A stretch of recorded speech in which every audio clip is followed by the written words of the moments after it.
Bueno, para terminar, pues tenemos a un gran colega, un infectólogo pediatra joven que ha descollado recientemente desde el punto de vista académico e investigativo, Germán Camacho. Germán Camacho es médico pediatra infectólogo, él trabaja en el Hospital de la Misericordia, en la Fundación Hospital Infantil Universitario de San José, es profesor de la Universidad Nacional de Colombia y ante todo ha sido un investigador que le ha puesto mucho énfasis a temas diferentes en el área de la infectología pediátrica. El tema que va a tratar Germán es disminución de las coberturas vacunales. ¿Cuál es el riesgo?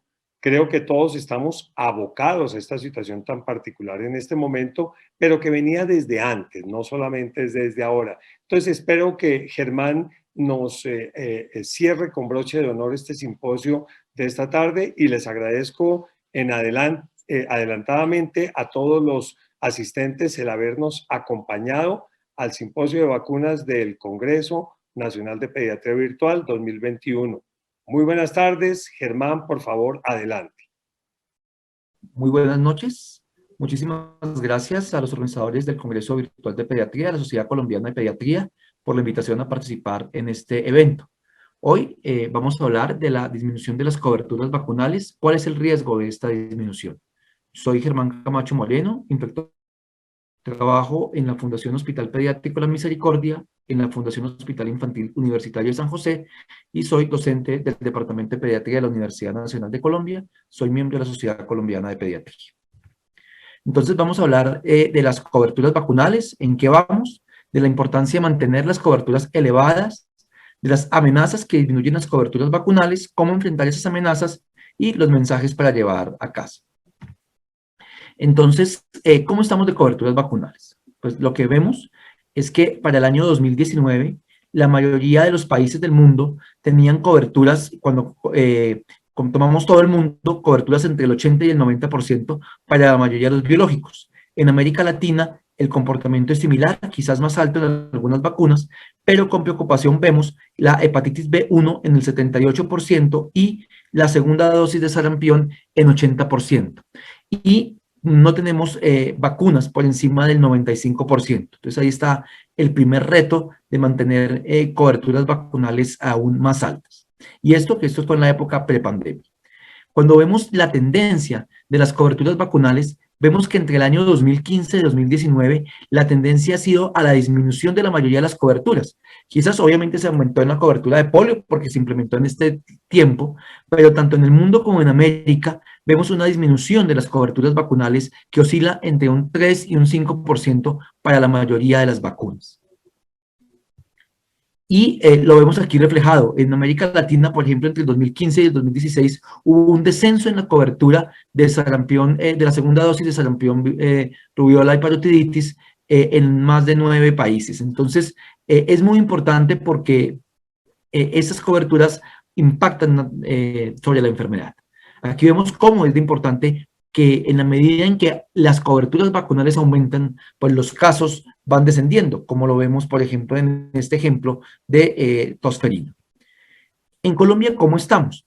En Colombia, con estos datos que son del Ministerio de Salud, que son cortesía del doctor Alejandro Mojica, a quien agradezco, vemos que para el año 2020 se observó un descenso en la cobertura de vacunación en muchos de los municipios del país. Por ejemplo, para la pentavalente hubo un descenso en más de 305 municipios, aunque aumentó también en 515 municipios. Pero es importante porque el impacto del COVID hizo también que los porcentajes de cobertura en algunas de las vacunas bajaran.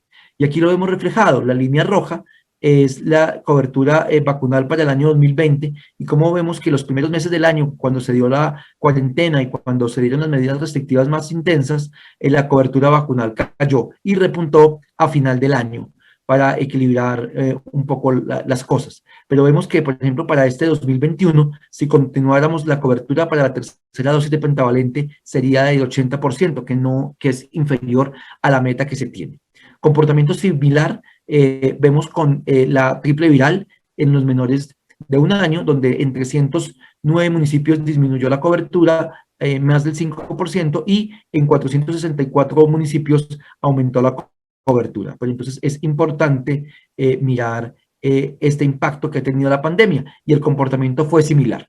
Durante todo el año la cobertura estuvo más baja que en 2019 y al final con todo el ejercicio y el esfuerzo que hizo todas las personas del país se logró mejorar. Pero para este año, si no se intensifica la vacunación, pues hay campañas para ello, la cobertura llegaría a 82%. Y para el refuerzo de triple viral, vemos que aún más municipios, en 411 municipios, se observó un descenso en la cobertura y un comportamiento similar al que habíamos expresado previamente. Durante la pandemia, durante los meses de restricción, porque la pandemia aún sigue, durante los meses de restricción fue más intensa y posteriormente hubo una recuperación al final. Y aquí vemos precisamente la cobertura por cada uno de los biológicos, donde vemos que la mayoría de los biológicos para el año 2020 tuvieron para BCG una cobertura del 89%, para pentavalente del 87%, para triple viral del 90.5%, la primera dosis, para DPT a los 18 meses de 82% y para el refuerzo triple viral del 87%. Pero es importante porque es menor que lo que vimos, por ejemplo, con triple viral en 2019 y las proyecciones para 2021 aún muestran que pudiéramos tener coberturas bajas si no se acelerase el ritmo de vacunación. Como les digo, ya hay campañas y estrategias para reforzar polio y para reforzar sarampión y fortalecer y aumentar las coberturas vacunales. Porque como vamos a ver, es muy importante tener coberturas, por ejemplo, en sarampión, por encima del 95%. Y aquí está cómo estábamos de coberturas en los primeros meses del año, que pues muestran el comportamiento que mencionamos. Y vemos que pues tenemos que fortalecer y mantener buenas coberturas porque las proyecciones que se tienen, por ejemplo, en BCG, depende pues de los departamentos. Hay muchos departamentos en que no se lograrían coberturas de más del 90%.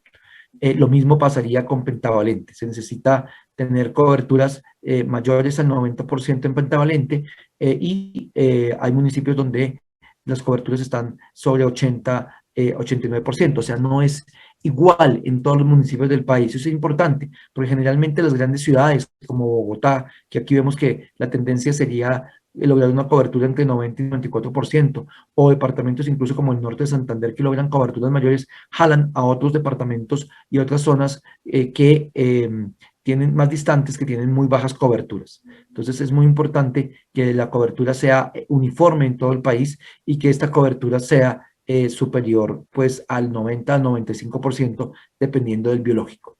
Y en el caso de influenza, pues con mucha más razón, influenza realmente estamos en unas coberturas bajas de influenza, por ejemplo, para trabajadores de la salud son el 60%, entonces tenemos que fomentar las campañas de vacunación de influenza para lograr las metas propuestas, porque si ustedes miran, casi todo el país está en rojo con muy bajas coberturas, incluso para las dosis en pediatría y para los adultos mayores.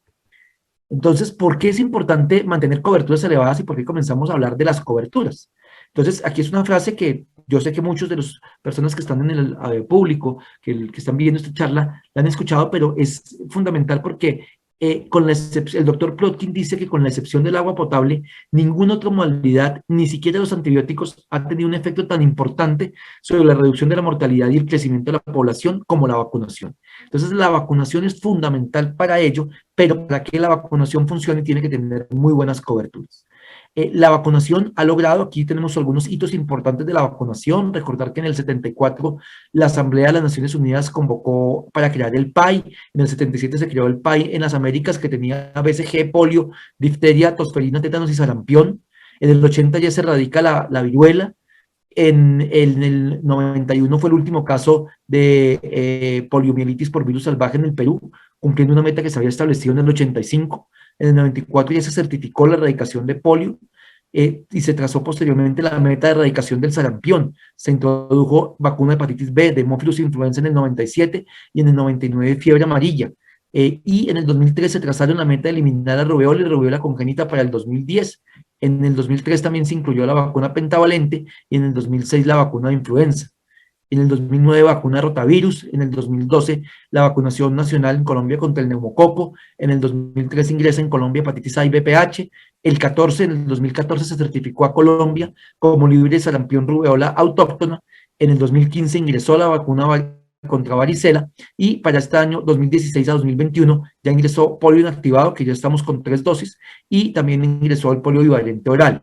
Entonces hay unos hitos importantes que nos han llevado a erradicar algunas enfermedades del planeta, a eliminar algunas enfermedades del país. Pero entonces recordar, y por eso es muy importante la frase del doctor Plotin, que las vacunas ofrecen dos tipos de protecciones. Ofrecen la protección individual a la persona que la recibe, pero es muy importante la protección colectiva. Y por la protección colectiva es muy importante mantener las coberturas vacunales altas, porque finalmente el individuo, si se vacuna, queda vacunado él, pero necesitamos impactar sobre la comunidad. Entonces necesitamos tener una vacunación colectiva, ir más allá que la vacunación individual. Porque ¿qué pasa si no se vacuna de forma individual? Si un individuo, él solito decide, o los papás deciden no vacunarlo, pues que tiene una chance de que le dé tétanos, de que le dé poliomielitis, de que le dé parotiditis, o que le dé difteria, o quizás le dé sarampión, o de pronto el niño nazca y tenga una rubeola congénita, si a la mamá le da rubeola en gestación, o le dé una varicela y puede ir a cuidado intensivo, o le dé un meningococo y fallezca. Ese es un riesgo individual que debemos prevenir, colocando obviamente todo nuestro esquema de vacunación a cada uno de nuestros pacientes, pero ellos se van a enfermar de forma individual. Si uno no se vacuna, pues tiene un riesgo más alto de enfermarse. Pero desde el punto de vista comunitario, es muy importante tener en claro que para controlar las enfermedades transmisibles se requiere tener muy buenas coberturas vacunales. Entonces uno puede hablar en estos términos, uno puede hablar de control, que es disminuir el número de casos, pero es que con la vacunación no queremos solo disminuir el número de casos. Hay muchas enfermedades que se pueden eliminar, que es detener la transmisión en una enfermedad en una región, en un país o en una área geográfica determinada, como pasa como estamos buscando con sarampión, con polio, que es eliminar las enfermedades de un área. Y erradicar es reducir intencionalmente a cero la transmisión de una enfermedad. Como podemos ver, rubeola, sarampión, poliomielitis son enfermedades erradicables. Y para ello tenemos que tener claro el concepto de la inmunidad en rebaño. Entonces, la inmunidad en rebaño es el nivel poblacional de protección contra una enfermedad infecciosa que no permite que haya ocurrencia de brotes epidémicos.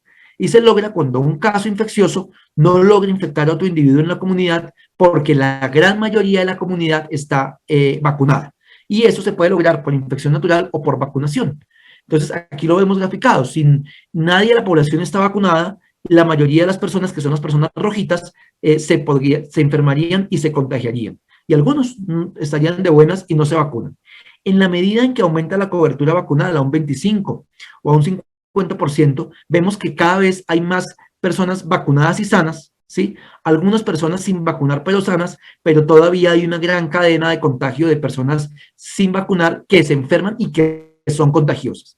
Pero cuando logramos coberturas vacunales por encima del 95%, vemos que la gran mayoría de las personas van a estar vacunadas y sanas, pero que van a haber algunas personas sin vacunar porque, por ejemplo, no pueden recibir la vacuna por alguna contraindicación médica, pero que van a estar sanas, y solo muy poquitas personas van a ser enfermas y contagiosas. Entonces, el lograr que se tengan altas coberturas va a lograr proteger a los pocos susceptibles, a ese 5% que faltaría por vacunar. Y, por ejemplo, ¿cuál es el nivel de inmunidad de rebaño? Pues depende de la enfermedad que esté. Por ejemplo, para el sarampión es una de las enfermedades que requiere una cobertura vacunal más alta. ¿Por qué? Porque el nivel de cobertura depende de la transmisibilidad de la gente y de la efectividad de las vacunas. Por ejemplo, sarampión es la enfermedad más contagiosa, tiene un R sub 0 de 18. O sea, si estábamos hablando de que COVID tiene 2, 5, 3, 18. Entonces quiere decir que 9 de cada 10 personas que no tienen vacuna adquirirán la infección en su vida. Entonces, por eso se requieren coberturas mayores al 95%. Y también es muy importante entender el concepto de umbral epidémico, que es el número necesario para que, digamos, haya o no haya transmisión. Entonces, para que haya transmisión en un grupo de personas de sarampión, tienen que haber, digamos, bolsas de 40 a 50 mil personas que no estén vacunadas, y con eso pueden sostener la transmisión del sarampión. Entonces, si miramos que en una cohorte de 1 millón de niños, en el cual el 95% se vacunan, puede que nos queden 50.000 personas que todavía pueden favorecer la transmisión. Obviamente que si estamos hablando a nivel país, pues si no están en un grupo cercano, pues va a ser que sea muy difícil que se dé la transmisión. Por eso requerimos coberturas mayores del 95%. ¿Y qué amenaza esas coberturas? ¿O cuáles son las amenazas que disminuyen las coberturas vacunales? Entonces aquí vemos graficado a Spider-Man y sus enemigos. Entonces, si Spider-Man son las coberturas vacunales, sus enemigos son los grupos antivacunas, por ejemplo, las barreras de atención, el conflicto armado, por supuesto, la reticencia a la vacunación, a las dudas, las dudas que puede tener la gente en la vacunación, la pobreza, la marginalidad, la misma pandemia por COVID.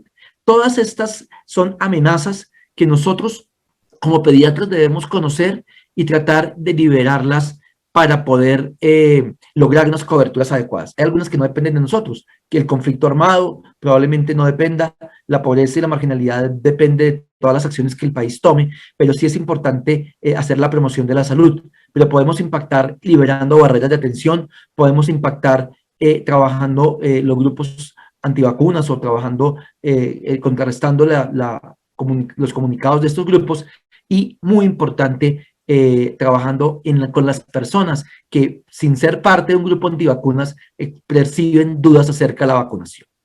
Entonces, ¿qué es la duda de la vacunación o la reticencia a la vacunación? Es la tardanza en aceptar vacunas seguras o el rechazo a dichas vacunas pese a que estén disponibles las vacunas.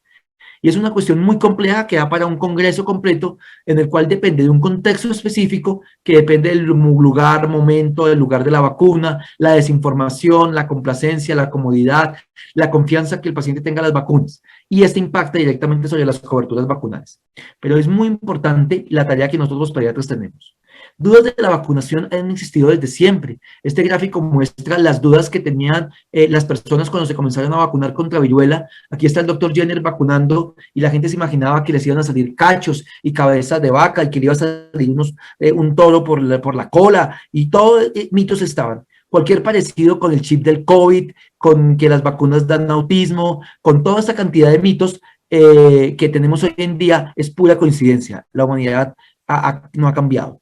Vemos, por ejemplo, aquí que pese a tener certificación de eliminación y esto para el año 2019 tuvimos casos de sarampión y en muchos países del mundo tuvieron casos reportados de sarampión. Y cuando se analizaron por qué los países que más casos de sarampión tuvieron, generalmente estaba atribuible a inseguridad alimentaria, a las dudas de la vacunación o la reticencia a la vacunación, a los países que tienen conflicto armado como Nigeria. Entonces es muy importante impactar sobre todos esos determinantes. Por ejemplo, en Estados Unidos vemos que la incidencia de sarampión ha aumentado y allí probablemente es por la acción fuerte que tienen los grupos antivacunas que jalan a las personas que tienen dudas contra las vacunas. Esta es una encuesta, un estudio que muestra como la percepción que tienen las personas en los diferentes países positivas o negativas de la vacunación y vemos que la mayoría de la gente igual tiene una posición digamos, positiva y favorable a la vacunación, que son las barritas azules. Pero vemos que, por ejemplo, en continentes como Europa, tenemos ya un porcentaje importante de hasta alrededor del 10 o el 20% de las personas que tienen dudas o imágenes negativas de las vacunas. Cuando se les pregunta que si las vacunas son importantes para los niños o si las personas piensan que las vacunas son seguras. Entonces, muchas personas tienen dudas acerca de la seguridad de las vacunas. Y como no han visto las enfermedades, pues creen que no es necesario vacunar. Muchas personas piensan que las vacunas son efectivas, pero por ejemplo en Europa y en otras zonas del mundo ven que también hay alguna reticencia sobre la efectividad de las vacunas y también existen algunas contraindicaciones religiosas acerca de las vacunas, que todo esto impacta de forma negativa sobre la vacunación. Y aquí vemos graficado en el mundo, Colombia, miren que está con un rosadito pálido, o sea, no tenemos una población que en la mayoría confía en las vacunas, pero por ejemplo Francia es el país que menos confianza tiene en las vacunas y es muy importante trabajar en Colombia, por ejemplo, con todo esto.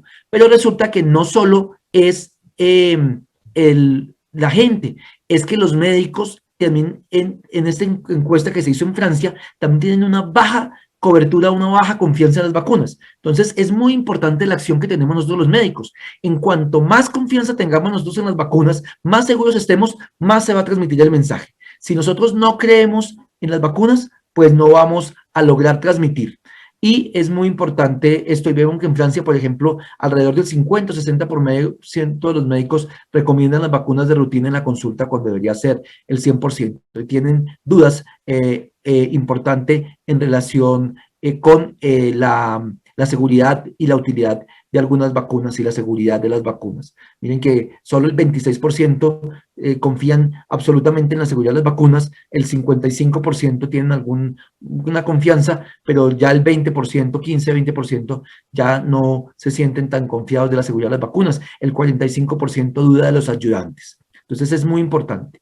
Y pues aquí vemos que esta es la balanza entre la efectividad y la seguridad de las vacunas. En la medida en que uno confíe en la vacuna y crea que la vacuna es segura, pues el chance de vacunarse y la cobertura de vacunación es muy alta. Pero en países como Francia, 34% de las personas creen que las vacunas son inseguras y el 18% creen que no son efectivas. Entonces, ¿cómo enfrentar esas amenazas? Pues necesitamos captar de forma activa a las personas mediante llamada telefónica, correos, buscar y en todas las consultas captar a los niños que no tengan su esquema. Promocionar las vacunas en medios, redes sociales, aumentar la agenda de vacunación, no perder ninguna oportunidad de vacunar y aprovechar todas las oportunidades de vacunación, no inventarse contraindicaciones, permitir que las personas se vacunen y no tener barreras y tratar de coadministrar en el mismo acto vacunal todas las vacunas, empleando calendarios acelerados, incluso si es necesario, derribar mitos. Entonces, cada una de estas charlas y en el Congreso y los diferentes congresos de vacunación, entonces, que si el aluminio da miofascitis macrofágica, que si el temerosal altera el desarrollo neurológico, por supuesto que no, que si la triple viral da autismo, que si la del COVID nos van a meter el chip y nos van a controlar y ya no es ahora, sino en 2 años, el chip va a hacer efecto en 2 años, que es lo que ya está circulando. Por supuesto que no, que el polio, que se adquiere el VIH a través del polio, no. Es muy importante que los pediatras tengamos una respuesta clara a cada uno de estos mitos que circulan. ¿Qué más hacer? Pues se debe ofrecer la vacunación en cada visita, educar, responder las inquietudes, adaptar el mensaje al contexto cultural del paciente y la familia, guiar la búsqueda de información a páginas confiables, eso es muy importante, generar información confiable, usar canales de comunicación como colegios, universidades y hacer mensajes de recordación y eliminar barreras de acceso. Miren que una estrategia que han implementado algunos países con éxito ha sido en Europa, tanto Italia como Francia, implementaron la vacunación obligatoria. Y es necesaria, porque con el aumento de los grupos antivacunas y con el aumento de las dudas ante las vacunas, si no se vacunan los niños de forma obligatoria, probablemente no se logren las coberturas vacunales en estas zonas. Aquí no tenemos tanta acción de los grupos antivacunas y nuestros determinantes son quizás más las dificultades de acceso, las barreras que pueden existir, pero tenemos que trabajar en todos los frentes. Y aquí vemos cómo en Francia, después de que se pone la ley perdón, ese es en Italia, después de que se pone la ley en Italia, mejora la cobertura vacunal en las zonas de Emilia-Romagna. Y lo vemos también aquí. Vemos cómo en los países donde la vacunación es mandatoria, las tasas de cobertura son más altas que en los países donde no hay vacunación obligatoria. Y aquí sí vemos el dato de Francia, un año después de haber colocado la vacuna obligatoria, cómo aumentó entre un 3 y un 5%, 3% la vacunación de triple viral, que es supremamente importante, ese 3% es una cifra muy buena, un 5% la vacunación contra meningococo C. Entonces es muy importante tener en cuenta estas diferentes condiciones. Y vemos cómo en la medida en que aumenta la cobertura vacunal, por ejemplo en Francia, caen los casos de meningococo C. Entonces, pues es muy importante considerar estas estrategias también de coberturas vacunales. Entonces, para terminar, para llevar a casa los mensajes es muy importante que las vacunas confieren una protección individual y una protección colectiva contra las enfermedades. Entonces no podemos ser egoístas. O sea, solo pensar en que mi niño es el que está o no está vacunado cuando tu niño comparte con el resto de la comunidad. Y lo vemos, algunos papás de algunos grupos antivacunas dicen, no, entonces que me vacune el rebaño. O sea, yo no me vacuno, pero como el rebaño me protege. Pero si en el rebaño no tenemos el 95%, pues nunca vamos a lograr esa cobertura. Entonces, tenemos todos que poner nuestro grano de arena para que todos estemos protegidos. Se requieren coberturas vacunales altas para lograr eliminar y erradicar enfermedades. Y, por supuesto, el tener coberturas vacunales bajas aumenta el riesgo de enfermar y morir. Y aumenta el riesgo de brotes epidémicos.